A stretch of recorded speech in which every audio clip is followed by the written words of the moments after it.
Good evening, everybody. This is Vonda Evans, and today I want to talk about the young Dolph suspects that were recently arrested. For those of you who are following along, Adolph Thornton, otherwise known as Young Dolph, was a rapper that was killed in Memphis back on November 17th, 2021. Well, recently they have arrested two individuals that they allege are responsible for his killing. And those individuals are Justin Johnson and Cornelius Smith. Now, one of the things the prosecution has charged them both with a multitude of offenses.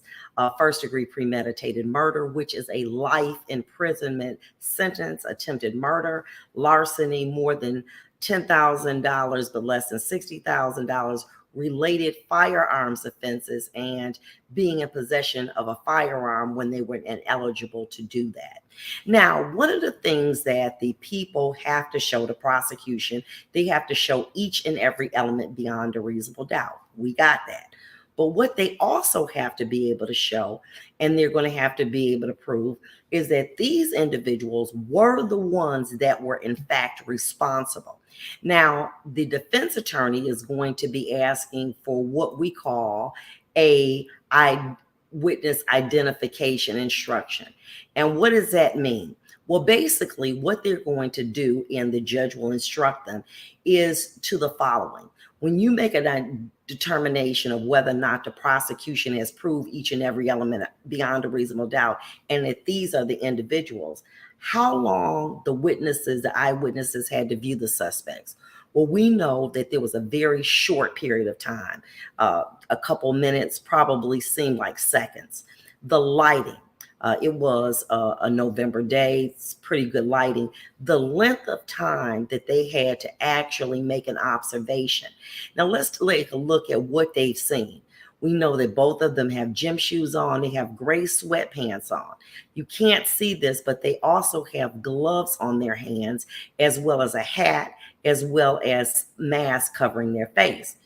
The suggestiveness by the police. Did the police say anything to suggest to these individuals that they're going to do a lineup with, that these were the individuals that were responsible? And the time between the event and the identification, which we know is about almost 2 months. The prosecution has to be able to prove this beyond a reasonable doubt. And what the defense is going to argue is, hey, you're not going to be able to do that. Well, let's take a look at that one more time. What do we see here? We see the alleged suspects, but let's take a look at what, in fact, they're wearing. They're almost identical in their attire, gray sweatpants, face mask covering, etc.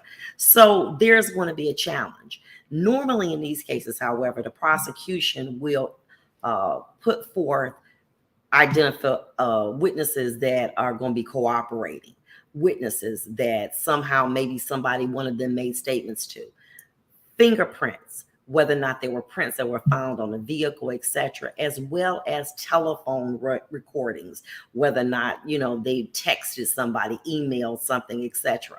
So those are the kind of circumstantial things that the prosecution is going to rely on, but the defense is going to hammer with them with nobody can identify these individuals because of the things that we talked about, the length of time, the fact of how they were attired, etc. Well, listen, we'll find out pretty soon. Mr. Johnson is also known as Straight Drop, who is a local rapper in Memphis.